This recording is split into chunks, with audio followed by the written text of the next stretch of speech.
మంచి నీతి న్యాయములకు పెట్టిన పేరు లాంటివాడు. పక్షపాతం కానివ్వండి, తనవారు అనే భావన కానివ్వండి, మనిషిలో ఉండే గుణగణాలకి అతీతుడు.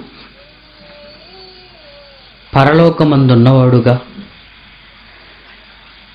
పరలోకంలో కోటాను కోట్ల దేవదూతలను పరిపాలిస్తున్నవాడుగా, ఆయన నీతి న్యాయములు వేరు. ఇక న్యాయం అన్న పదం భూమి మీద ఉంటున్న న్యాయస్థానాలకు సంబంధించిందైతే, న్యాయస్థానాలలో న్యాయం ఎంత మేరకు మనిషికి దొరుకుతుందో మనందరికీ తెలుసు. న్యాయదేవతను రూపొందించుకొని న్యాయదేవత కళ్ళకు ఒక నల్లగుడ్డ కట్టి,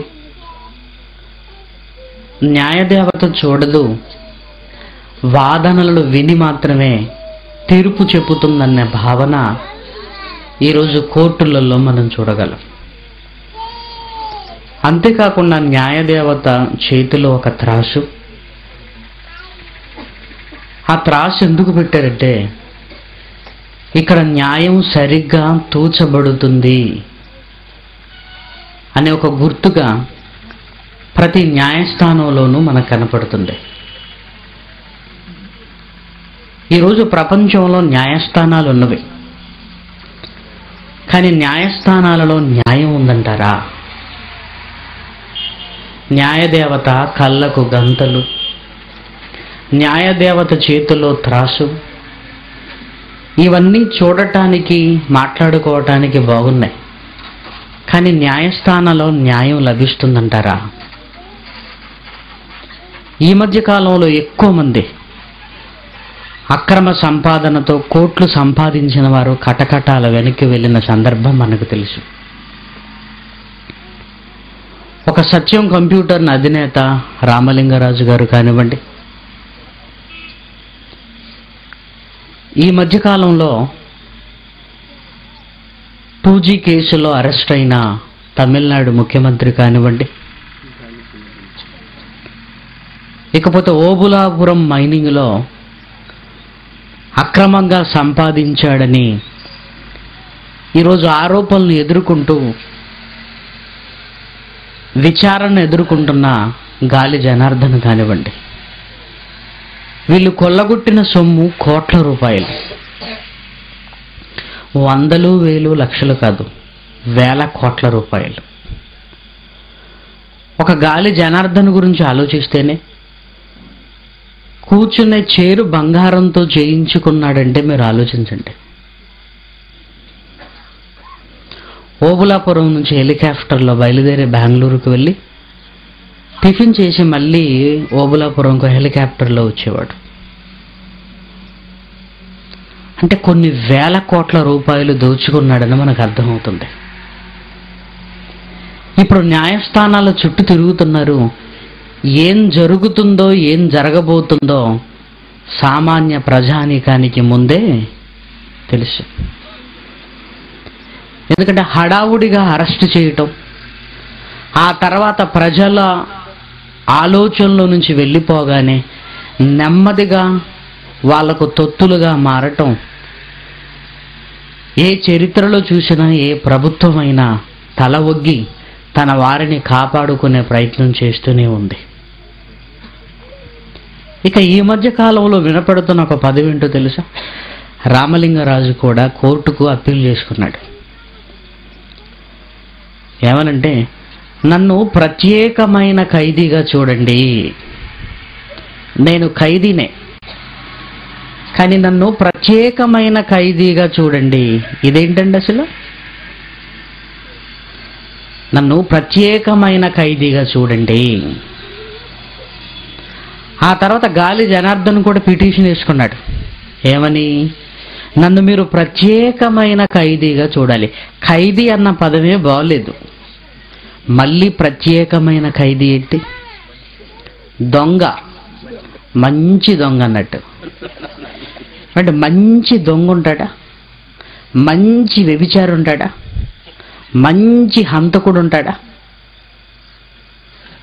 ఇంతకీ ఎందుకు అంటున్నారో తెలుసా? కోర్టు వారు కూడా రామలింగరాజుకు సరే అంది. ఒకవేళ ప్రత్యేకమైన ఖైదీగా చూడమని కోర్టు చెబితే జైల్లో ఒక ప్రత్యేకమైన గది కేటాయిస్తారు. ఆ గదికి ఏసీ పెట్టించుకోవచ్చు, టీవీ పెట్టించుకోవచ్చు, కేబుల్ కనెక్షను, ఒక వంటవాన్ని పెట్టుకొని వంటలు వండించుకొని మరీ తినొచ్చు. ఇంటికంటే ఇదే బాగుంది కదా, చూసారా? ఇప్పుడు ఇంట్లో లేనివేంటి, ఇక్కడ ఉన్నవేంటి చెప్పండి? అంటే వాళ్ళ డబ్బుతో పెట్టుకోవచ్చు కదా అంటున్నారు.